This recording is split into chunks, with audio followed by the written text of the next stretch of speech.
नवीन topic घेऊन आलात बघा. आपण भारताचा भूगोल इंडियन जिओग्राफी ही सिरीज सुरू केली होती. त्यामध्ये आपण मागच्या व्हिडिओमध्ये सिंधू नदी प्रणाली बघितलं होतं. सिंधू नदी प्रणाली आपण पार्ट वाईज स्टडी केलेलं आहे. त्याचप्रमाणे आजपासून आपण गंगा नदी प्रणाली पार्ट वाईज स्टडी करणार आहोत. चला मग गंगा नदी प्रणालीकडे वळूया. बघा, आता तुम्हाला भारताचं जेव्हा आपण भूगोल शिकत होतो तेव्हा तुम्हाला नकाशे मी भरायला शिकवले होते. 28 राज्य कसे लक्षात ठेवायचं, त्यानंतर 8 केंद्रशासित प्रदेश कसं लक्षात ठेवायचं. आता तुम्हाला उत्तराखंड आठवायचं की उत्तराखंडचं पोझिशन कुठं आहे, का आठवायचंय ते तुम्हाला कळून जाईल. बघा, गंगा नदी प्रणाली तुम्हाला उत्तराखंडमध्ये जायचंय, उत्तराखंड राज्यामध्ये जायचंय. ठीक आहे, लक्षात येते. उत्तराखंडमध्ये बघा, चला उत्तराखंडमध्ये तुम्ही गेलात. उत्तराखंडमध्ये उत्तरकाशी जिल्हा आहे. कोणता? उत्तराखंडमध्ये उत्तरकाशी जिल्हा आहे. किती सोपं आहे लक्षात ठेवणं. उत्तराखंड उत्तरकाशी जिल्हा. ह्या उत्तराखंड उत्तरकाशी जिल्ह्यामधील गंगोत्री हिम नदीपासून एक नदी म्हणजे कोणती नदी? भगीरथी नदीचा उगम होतो. म्हणजे बघा, उत्तराखंड उत्तरकाशी जिल्हा गंगोत्री हिम नदीपासून भगीरथी नदीचा उगम आहे. म्हणजे भगीरथी नदी उगम पावते. ठीक आहे, लक्षात येते. त्यानंतर ती दक्षिणेला व्हायला लागते. बघा, उत्तराखंड उत्तरकाशी जिल्हा, त्यानंतर गंगोत्री हिम नदीपासून भगीरथी नदीचा उगम आहे. भगीरथी नदी उगम पावते. ठीक आहे, लक्षात येते. त्यानंतर ती दक्षिणेला वाहत जाते.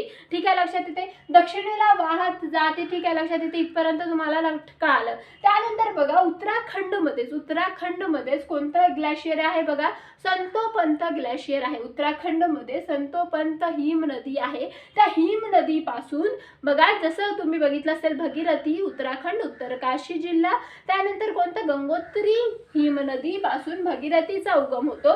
त्याचप्रमाणे उत्तराखंडमध्ये संतोपंत हिम नदी आहे किंवा ग्लेशियर आहे. त्या हिम नदीपासून अलकनंदा या दुसऱ्या नदीचा काय होतं तर उगम पावते.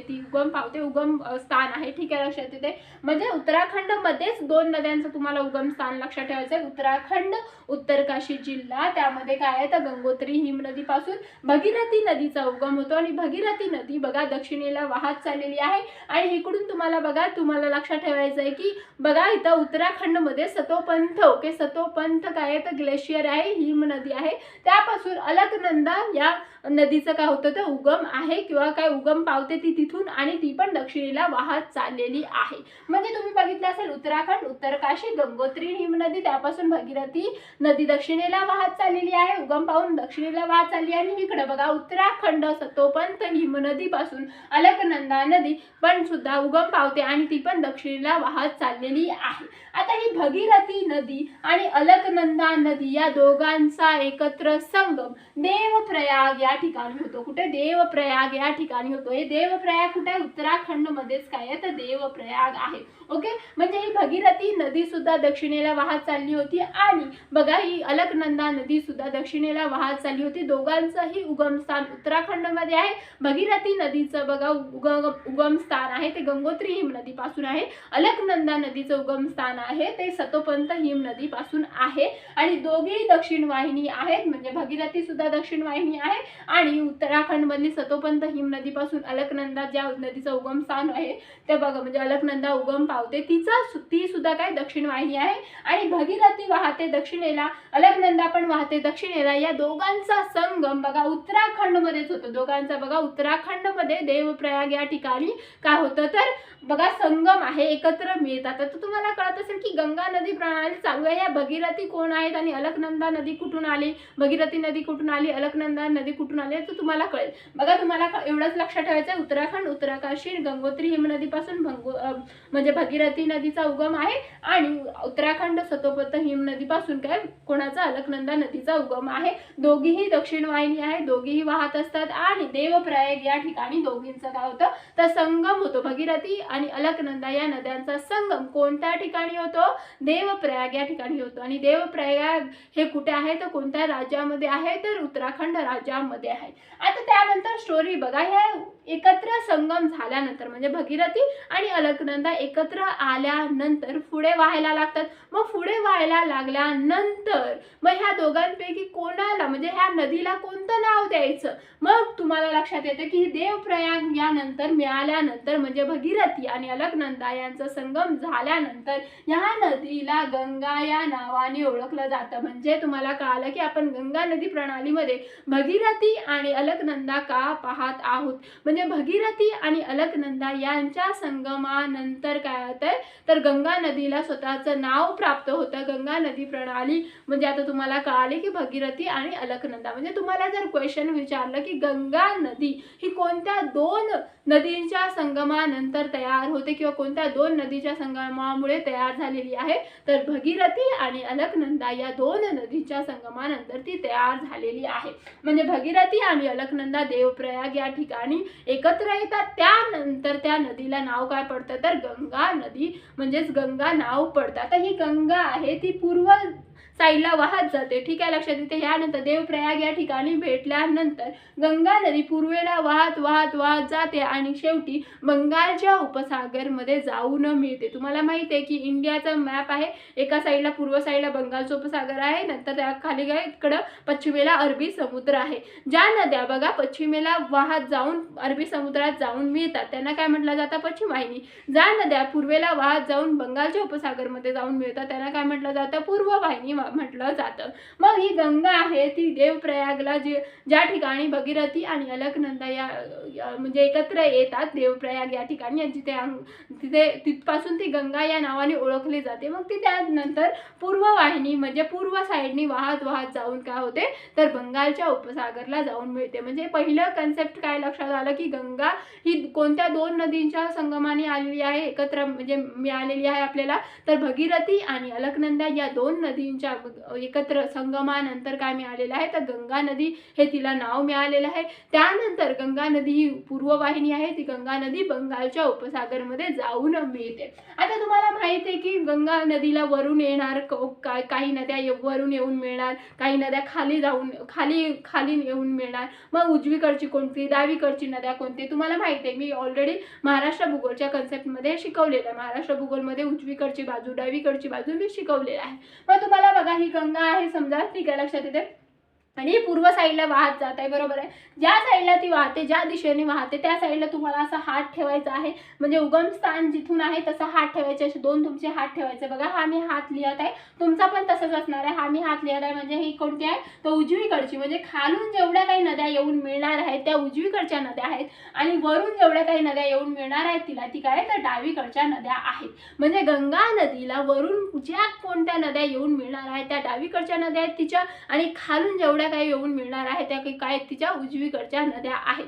बघा तुम्ही बघितलं असेल वरून बघा रामगंगा मिळते, गोमती मिळते, घागरा मिळते, गंडक मिळते, कोसी मिळते, महानदी मिळते आणि खालून बघा यमुना आणि सोन आणि फाल्गु नदी मिळत आहे. मग तुम्हाला माहिती आहे की आपलं टार्गेट काय असतं की गंगा नदीचं पहिल्यांदा उगमस्थान करायचं, त्यानंतर तिच्या उजवीकडच्या डावीकडच्या नद्या आपल्याला पाठ करून घ्यायच्या असतात. आता तुम्हाला कळालं की गंगा नदीचं तुम्हाला विचारलं की उगमस्थान कुठं आहे, जोड्या लावामध्ये कुठं आहे, तर तुम्हाला डायरेक्ट गंगावरून तुम्हाला लक्षात ठेवायचं गंगोत्री हिमनदीपासून तिचं काय आहे तर उगम स्थान आहे. गंगोत्रीपासून कोणती मेन म्हणजे भगीरथी उगम पावते, पण गंगाचं जर उगम स्थान तुम्हाला विचारलं तर तुम्हाला तेच मारायचं आहे गंगोत्री हिमनदीपासून काय आहे तर गंगेचं उगम स्थान आहे. ठीक आहे, लक्षात येते. आता बघा तुम्हाला आता ह्या व्हिडिओमध्ये आपल्याला काय बघायचं आहे तर तुम्हाला हे कन्सेप्ट कळाली की भगीरथी आणि अलकनंदा एकत्र आल्यानंतर काय होतं तर गंगा नदी तयार होते आणि गंगा नदी नंतर पूर्वेला जाऊन वाहत वाहत जाऊन काय ती बंगालच्या उपसागरमध्ये जाऊन मिळते. ह्या व्हिडिओमध्ये आपल्याला उत्तरेकडच्या म्हणजे तिच्या म्हणजे वरून येऊन मिळणाऱ्या म्हणजे डावीकडच्या नद्या तुम्हाला पाठ करायच्या आहेत. खालून जेवढ्या काही नद्या येत आहेत त्या तुमच्याकडून मला पाठ करून घ्यायचे आहेत.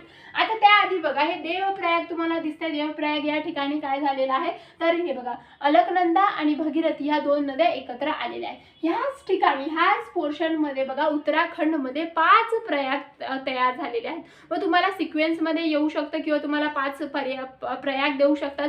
मग त्यातले सगळे तुम्हाला 5 प्रयाग माहीत असायला पाहिजे बरोबर. हे तुम्हाला एक तर देवप्रयाग कळाला आहे. मग ह्याच पोर्शनमध्ये बघा हे अलकनंदा बघा तुम्हाला माहिती आहे की उत्तराखंड सतोपंत हिम नदीपासून कोणती नदी उगम पावते अलकनंदा नदी उगम पावते. मग त्या अलकनंदा नदीला दुसऱ्या कोणत्या नद्या येऊन मिळतात त्यावरून काय आहे ते प्रयाग तयार झालेले आहेत. ते जे काही 4 प्रयाग आहेत ते म्हणजे तयार झालेले आहेत. बघा ही तुम्हाला माहिती आहे की उत्तराखंड सतोपंत हिमनदीपासून कोणती नदी उगम पावते? अलकनंदा नदी उगम पावते. ओके, अलकनंदा नदी उगम पावते. मग ती दक्षिणेला वाहत चालली आहे. ठीक आहे, लक्षात येते.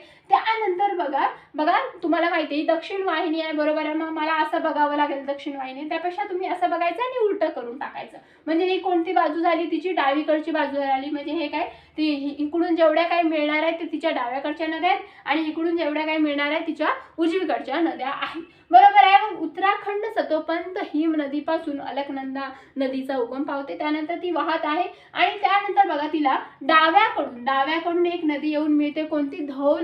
धौली गंगा नदी येऊन मिळते. आणि ज्या ठिकाणी येऊन मिळते अलकनंदाला धौली गंगा ज्या ठिकाणी येऊन मिळते ते कोणतं प्रयाग आहे? तर विष्णू प्रयाग. ते कोणतं प्रयाग ओळखलं जातं? तर विष्णू प्रयाग ओळखलं जातं किंवा विष्णू प्रयाग. येथे धौली गंगा आणि अलकनंदा एकत्र येतात असं लक्षात ठेवायचं. बघा धौली गंगा आणि अलकनंदा ज्या ठिकाणी येतात त्याला कोणतं प्रयाग म्हटलं जातं? विष्णू प्रयाग म्हटलं जातं. त्यानंतर पुढे बघा, पुढे जात असते. ठीक आहे, त्यानंतर ह्या डावीकडूनच अजून एक नदी येऊन मिळते. कोणती? नंदाकिनी नदी येऊन मिळते. आणि ज्या ठिकाणी नंदाकिनी आणि अलकनंदा एकत्र येतात तिथे नंद प्रयाग तयार होतं. कोणतं? नंद प्रयाग तयार होतो. ओके, नंद प्रयाग तयार होतं. त्यानंतर पुढे चालली आहे नदी आणि बघा त्यानंतर पिंडारी नदी येऊन मिळते. ह्या साईडून डाव्या साईडूनच पिंडारी नदी येऊन मिळते. आणि पिंडारी नदी ज्या ठिकाणी अलकनंदाला येऊन मिळते तिला काय म्हटलं जातं?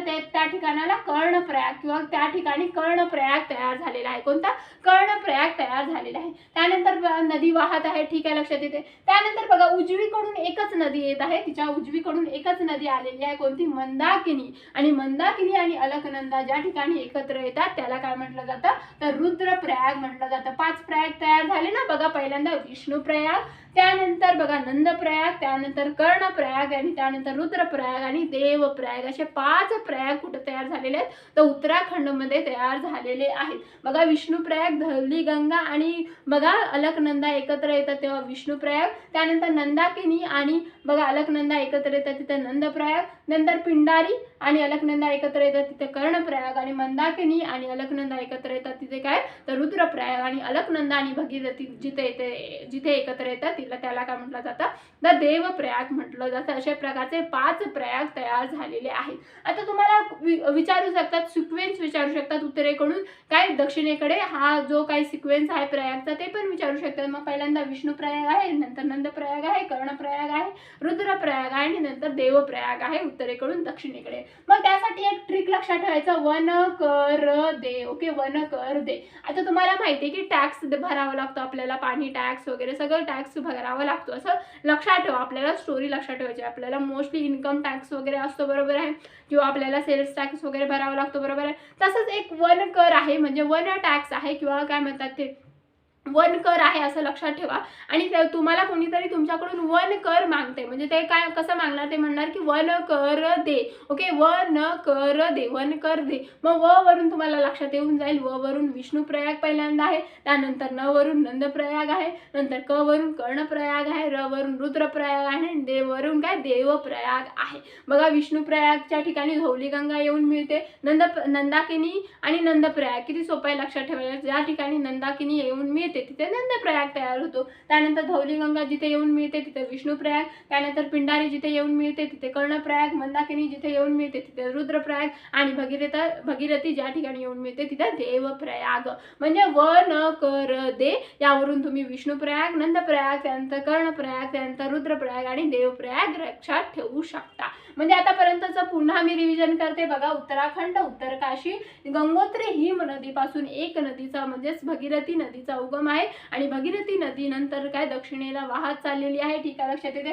त्यानंतर बघा इथंच उत्तराखंडामध्येच बघा संतोपंत हिम नदी आहे. त्या हिम नदीपासून अलकनंदा नदीचा उगम आहे, ती पण दक्षिणेला वाहत चाललेली आहे. आणि हा भगीरथी आणि अलकनंदा या दोघांचा संगम देवप्रयाग या ठिकाणी होतो. आणि ज्या ठिकाणी देवप्रयाग या ठिकाणी संगम होतो त्यानंतर त्या नदीला नाव पडतं गंगा नदी नाव पडतं. आणि ही गंगा नदी नंतर पूर्वेला वाहत जाऊन कुठे? बंगालच्या सागरला जाऊन मिळते. ठीक आहे, लक्षात येते. मग ती पूर्व वाहिनी आहे, म्हणजे गंगा नदी काय आहे तर पूर्व वाहिनी आहे. सिंधू नदी आपण बघितली होती ती पश्चिम वाहिनी आहे, ती अरबी समुद्रात जाऊन मिळत होती. ठीक आहे, लक्षात येते. आणि गंगा नदी काय आहे तर पूर्व वाहिनी नदी आहे. मग त्यावरून आपण लक्षात ठेवलं की हे ज्या काही वरच्या ज्या काही नद्या येऊन मिळणार आहेत ते तिच्या डावीकडच्या नद्या आहेत, खालून जेवढ्या काही मिळून येणार आहेत ते तिच्या उजवीकडच्या नद्या आहेत. ठीक आहे, लक्षात येते. आता आपण काय लक्षात ठेवणार आहोत, हे तिच्या उपनद्या कशा लक्षात ठेवायचं ते लक्षात ठेवणार आहोत. बघा, तुम्हाला स्टोरी लक्षात ठेवायची. तुम्हाला काय आलं की अलकनंदा आणि भगीरथी एकत्र आल्यानंतर तिचं नाव काय आहे तर गंगा नाव आहे, किंवा अलकनंदा आणि भगीरथी एकत्र आल्यानंतरच गंगा नदी प्रणाली सुरू होते असं लक्षात ठेवायचं आहे. मग तुम्हाला काय कन्सेप्ट लक्षात ठेवायची बघा, अलकनंदा आणि भगीरथी. ओके, अलकनंदा आणि भगीरथी हे दोन काय आहेत तर मुलं आहेत. ठीक आहे, लक्षात येते. अलकनंदा आणि भगीरथी हे दोन मुली आहेत असं लक्षात ठेवूया. चलो, दोन मुली आहेत त्या आपल्या बिल्डिंगच्या, ही बिल्डिंग आहे, चलो ही बिल्डिंग आहे, त्या बिल्डिंगच्या खाली खेळत आहेत. ओके, बिल्डिंगच्या खाली खेळत आहेत, हे बिल्डिंग आहे आणि बिल्डिंगच्या खाली कोण खेळत आहेत, कोण मुली भगीरथी आणि अलकनंदा खेळत आहेत. ओके, ठीक आहे, लक्षात येते. आता बिल्डिंगच्या वर राम नावाचा मुलगा आहे. ओके, राम नावाचा मुलगा आहे, तो त्यांचा भाऊ असेल. ठीक आहे, लक्षात येते, असं लक्षात ठेवायचं. बिल्डिंगच्या वर कोण आहे तर राम नावाचा मुलगा आहे, तो त्यांना हाक मारतोय. ठीक आहे, लक्षात येते. बघा, हाक काय मारतोय तर बघा, राम नावाचा मुलगा वरून हाक मारतोय. बघा, राम नावाचा मुलगा वरून हाक मारतोय. तो काय म्हणतोय, गो गो गो गो गो. तो काय म्हणतोय त्या दोघींना, go to home. Okay, go to home. Okay, go to home म्हणजे तुम्ही काय करा, घरी जावा. गो टू होम म्हणजेच काय, घरी जावा. ठीक आहे, लक्षात येते. आणि त्याच्या मनातल्या मनातच तो राम काय करतो, मनातल्या मनातच त्यांना म्हणत असतो, गंड कुठेही खेळतात. ओके, गंड ओके कुठेही खेळतात, लई महान आहेत का ह्या पोरी, लई महान आहेत का पोरी. ओके, ठीक आहे, लक्षात येते. एवढी स्टोरी तुम्हाला लक्षात ठेवायची आहे. बघा, अलकनंदा आणि भगीरथी ह्या दोघीही टेरिस म्हणजे काय म्हणतात ते बिल्डिंगच्या खाली खेळत आहे. आणि टेरिसवर, बिल्डिंगच्या टेरिसवर कोण आहे, राम नावाचा त्यांचा भैया आहे, लक्षात ठेवायचं. आणि तो वरून हाक मारतोय, राम वरून हाक मारतोय. ओके, राम वरून काय हाक मारतोय, ए पोरीनो go to home. Okay, go to home म्हणजे काय, गो टू होम म्हणजे काय, तुम्ही घरी जावा. ठीक आहे, लक्षात येते. आणि त्यानंतर त्याच्या मनातल्या मनातच तो काय म्हणतोय, गंड पोरी कोठेही खेळतात, महान समजतात स्वतःला. ठीक आहे, लक्षात येते.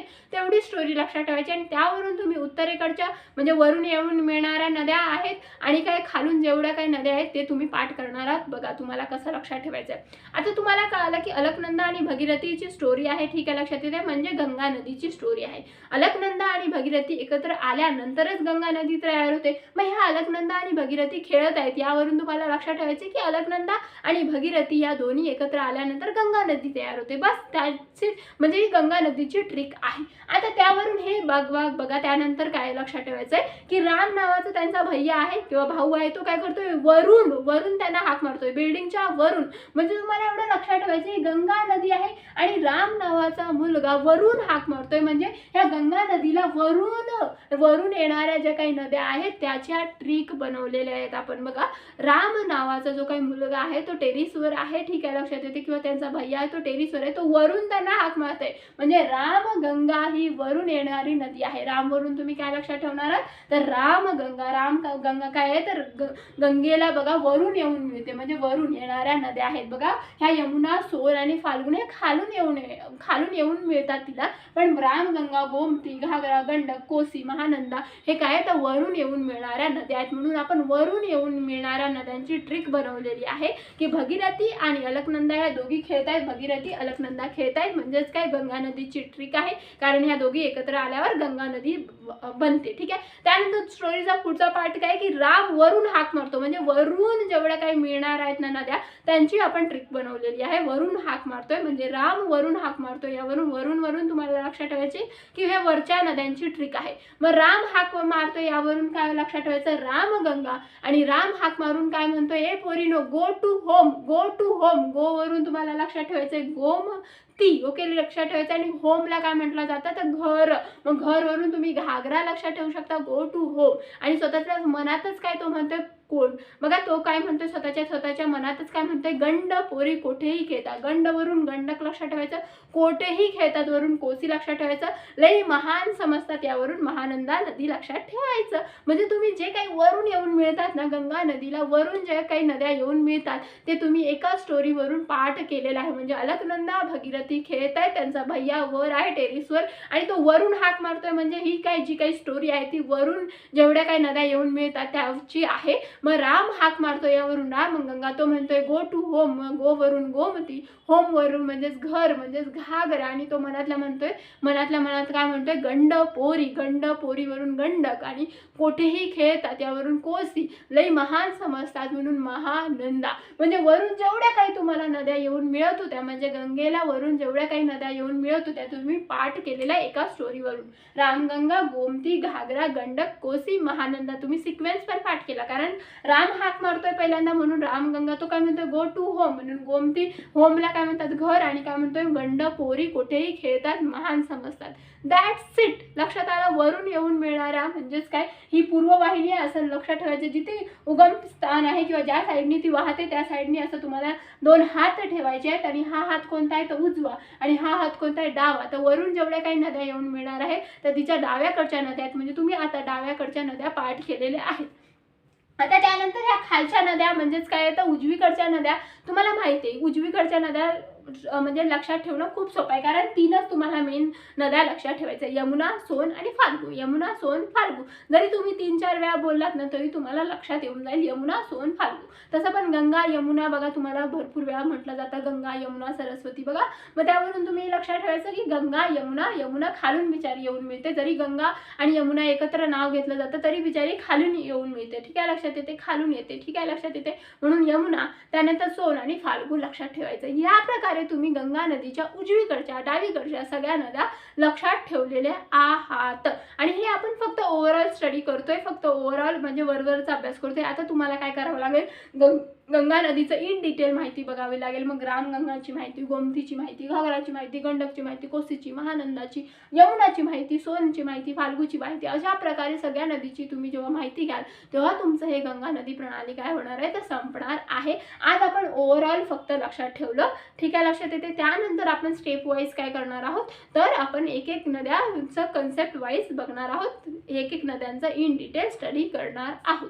तुम्हाला कळालं आतापर्यंत की 2 नद्या कोणत्या, 2 नद्यांच्या संगमाने गंगा नदी प्रणाली तयार झालेली आहे किंवा गंगा नदी तयार झालेली आहे. त्या भगीरथी आणि अलकनंदा या 2 नद्यांच्या एकत्र आल्याने गंगा नदी तयार होते. ठीक आहे, लक्षात येते. मग ते 5 प्रयाग तुम्हाला लक्षात ठेवायचे, कोणकोणते, धौलीगंगा, नंदाकिनी आणि पिंडारी आणि मंदाकिनी ह्या नद्या लक्षात ठेवायचं. आणि तुम्हाला अलकनंदा नदीच्या ह्या ज्या काही उपनद्या आहेत त्याचं पण लक्षात ठेवायला खूप सोपं आहे. कारण तुम्ही बघू शकता धौलीगंगा, नंदाकिनी आणि पिंडारी ह्या 3 आहेत त्या काय तिच्या डाव्याकडून येऊन मिळत आहेत. ठीक आहे, लक्षात येते. आणि मंदाकिनीच फक्त उजवीकडून येऊन मिळते. मग तुम्हाला लक्षात ठेवायचं की मंदाकिनी एकच आहे जी उजवीकडून येऊन मिळते आणि सगळ्यात शेवटी ती येऊन मिळत आहे. त्यावरून मंदाकिनी सगळ्यात शेवटी येऊन मिळते, म्हणजे देवप्रयागच्या आधी मंदाकिनी येऊन मिळते. ठीक आहे, लक्षात येते. आणि ह्या 3 नद्या आधी येऊन मिळत आहेत, त्या पण डावीकडच्या नद्या आहेत. किती सोपं असतं लक्षात ठेवायचं. आणि वन कर दे, वन वरून काय, व वरून काय विष्णुप्रयाग, न वरून नंदा प्रयाग, नंतर क वरून काय कर्णप्रयाग, रुद्रप्रयाग आणि देवप्रयाग. लक्षात येऊन जाईल तुम्हाला. जर तुम्हाला व्हिडिओ आवडत असेल तर तुम्ही सबस्क्राईब करणारा, शेअर करणारा, कमेंट करणारा, लाईक करणारा. Thank you so much.